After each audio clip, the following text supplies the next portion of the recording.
අනේ ගුණදාස, ගෙදර හාල් ඇටයක්වත් නෑ ගුණදාස.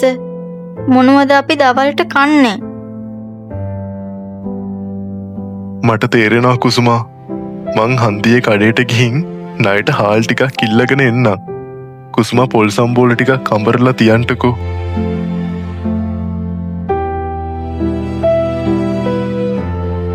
අනේ මුදලාලි, මට ණයට හාල් කිලෝ එකක් දෙන්නකෝ.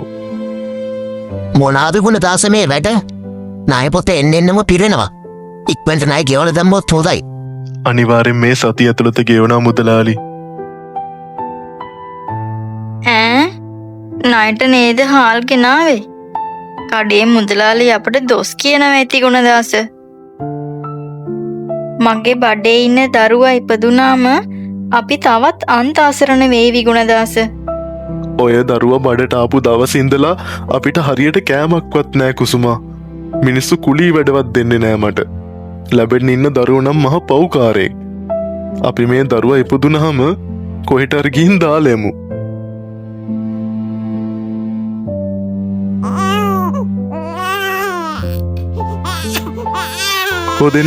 දෙන්න කුසුමා අඩන්න නැතු ඉන්න කුසුමා.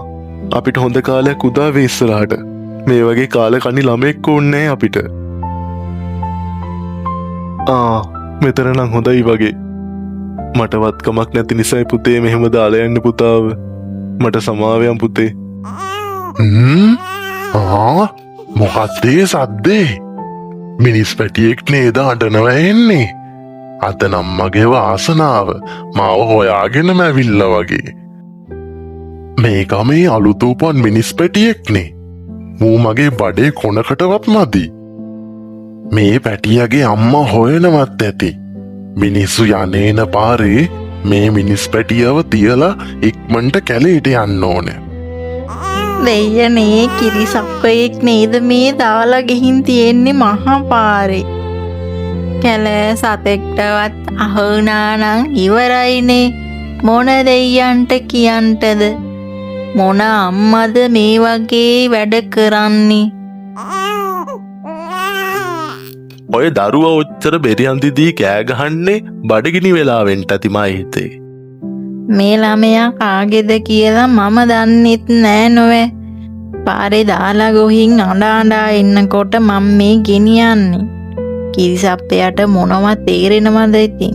අනේ පව් දෙයියනේ. මොනා වුණත් නෝන කරන්නේ ලොකු පිනක්. මේ ළමයා හරිම වාසනාවන්තයි. මෙන්න මේ රංකාසි ටික ගන්ට. දරුවට අවශ්‍ය දේවල් අරන් දීලා හොඳින් රැක බලා ගන්ට. එහෙම කියපු සීයා එකපාරම අතුරුදහන් වුණා. ආච්චි අම්මට පස්සේ තමයි තේරුනේ සීයා කෙනෙක් විදිහට ඇවිල්ලා හිටියේ දෙවි කෙනෙක් කියලා. කොහොම හරි අන්තිමේදී මේ පුංචි දරුවගේ වාසනාවට ආච්චි අම්මට රන්කාසි මල්ලක්ම ලැබුණා. එදායින් පස්සේ මේ ආච්චි අම්මයි චූටි පුතයි කිසිම අඩුපාඩුවක් නැතුව හරිම සතුටින් ජීවත් වුණා.